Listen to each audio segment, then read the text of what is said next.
Aliansi Pemuda, Mahasiswa, dan Masyarakat Kabupaten Pindrang turun melakukan aksi demonstrasi untuk memperingati Hari Anti Korupsi di kantor Bupati, DPRD, Polres, dan juga Kejari Pindrang.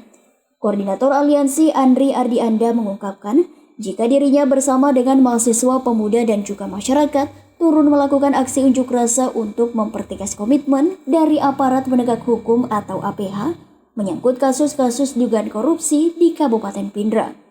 Andri Ardianda dalam orasinya di depan gedung Kejari Pindrang mengatakan sudah melakukan investigasi dan mengumpulkan data soal kasus dugaan korupsi di Kabupaten Pindrang. Ia menghitung ada 25 kasus baik yang baru atau lama, belum pernah ada penetapan tersangka. Andri menyebutkan beberapa, misalnya saja hasil penjualan sawah aset Pemda yang seluas 43 hektar.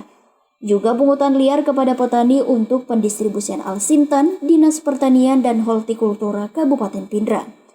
Ada juga pemotongan gaji ke-13 pada anggaran PAUD pada Dinas Pendidikan dan Kebudayaan Kabupaten Pindrang.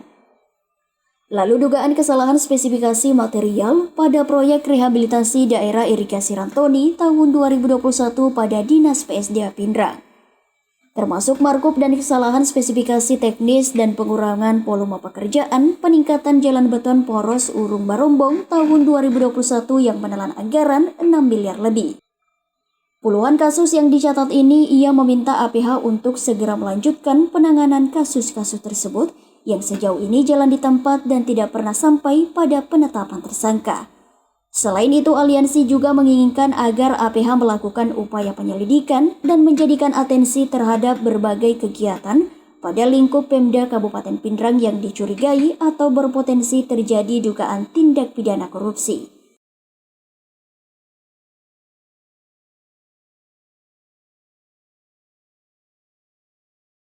Baik, terima kasih. Sebenarnya kali ini adalah momentum peringatan Hari Anti Korupsi itu jatuh pada tanggal 9 Desember tahun ini. Nah, ada 27 tuntutan yang kemudian kawan-kawan tuntut. Karena kenapa? Kami menduga dan mencurigai dari 27 tuntutan tersebut kemudian tidak pernah dilakukan penyelidikan secara komprehensif. Maka dari itu sengaja kawan-kawan mengangkat soal itu karena kami mengira seluruh penegakan hukum di Kabupaten Pindrang itu mandek sekali. Itu. Sementara dalam kacamata kami bahwa dalam pembangunan ekonomi, nah ketika ada di tubuh pemerintahan terjadi korupsi, itu tidak akan bisa berjalan sebagaimana mestinya. Kemudian kedua, dalam pembangunan ekonomi juga untuk kerakyatan, kalau penegakan hukumnya lemah, maka yang celaka adalah masyarakat itu sendiri. Nah, begitu. Jadi harapannya dalam aksi ini? Nah, sementara kami lanjutkan dari beberapa dugaan kasus korupsi yang kemudian harus ditangani secepatnya. Salah satunya adalah alih fungsi lahan dari pasar ke rumah sakit Pratama itu kemudian tidak pernah dilakukan audit. Kemudian yang ketiga, kami juga melihat ada penyalahgunaan wewenang terhadap pengadaan mobil pelayanan kesehatan desa yang melibatkan unsur bupati dan sekda. Karena dalam investigasi kami menemukan surat edaran dari sekda berdasarkan hasil pertemuan dan hasil hasil dari visi misi bupati yang kemudian menginginkan bahwa mobil kesehatan desa tersebut harus diperadakan. Selanjutnya soal pengadaan Alsintan yang kemudian sangat terang benderang terjadi pungli di situ. Namun sampai hari ini kami tidak melihat ada yang ditersangkakan. Maka harapan besar kami, pemerintah atau APH itu kalau bisa bekerja secara nyata, bekerja lebih konkret supaya dalam penanganan kasus korupsi itu kemudian bisa ditegakkan seadil-adilnya. Kira begitu. Kami berterima kasih juga dalam momentum Hari Anti Korupsi. Artinya kami tidak pernah alergi terhadap kritikan. Artinya kami pun berterima kasih, kami diperhatikan, kinerja kami diperhatikan. Artinya itu sebagai suatu pemacu kami juga untuk bisa bekerja lebih bagus. Ini kan ada 27 kasus yang dituntut ini. Ini ada berapa kasus yang sudah terselesaikan? Seperti yang disampaikan Pak Kasipitsus tadi itu ada beberapa kegiatan, itu salah satunya Bamba, terus Mall Pindrang, tapi Mall Pindrang bukan yang korupsi, yang kami tangani adalah perdatanya. karena laporan korupsinya kan tidak masuk di sini. Kami tidak tahu apakah di Polres atau di Polda itu masalah. Pemda itu yang seperti ditemukan tadi, yang laporannya 50 hektar, ternyata setelah kita telusuri hanya 40 sekian hektar. Sekitar 3 hektar itu digunakan untuk area perkantoran dengan pabrik mereka. Artinya dari laporan yang 50 itu tidak terbukti. Kedua, tentang tentang aset ini retribusi dari Perusda. Karena memang dari targetnya Perusda sendiri dari Pemda hanya 400 juta. Karena justru pada saat itu diambil alih Dinas Pertanian naik.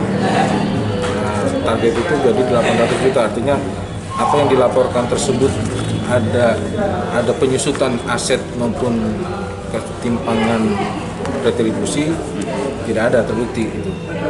Kalau terkait dengan tuntutan masalah dana bantuan ini yang dari Pemda, Bantuan apa itu? ini ya untuk kantor kejaksaan.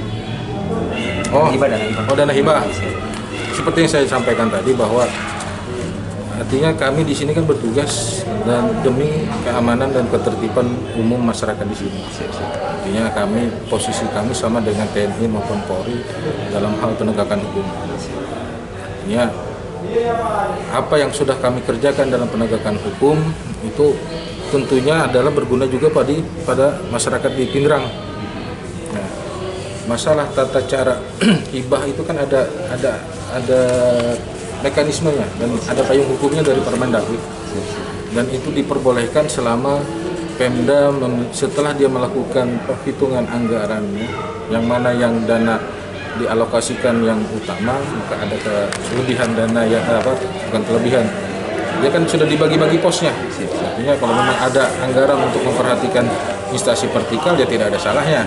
Ya, kami dari pihak instansi vertikal ya berterima kasih kalau memang pemerintah daerah memberikan perhatian dalam bentuk rehab kantor. Artinya kami di sini bukan menerima hibah dalam bentuk uang cash. Kami tidak pernah dan kami memang tidak diperkenankan dari Kejaksaan Agung untuk menerima hibah dalam bentuk dana cash. Tapi kami menerima hasil pekerjaan. Jadi semua penganggaran, semua perencanaan, semuanya berpulang ada di pemerintah daerah. Ini terkait dengan jembatan Bambatik tadi, itu kan sudah dinyatakan inkrah, Pak ya?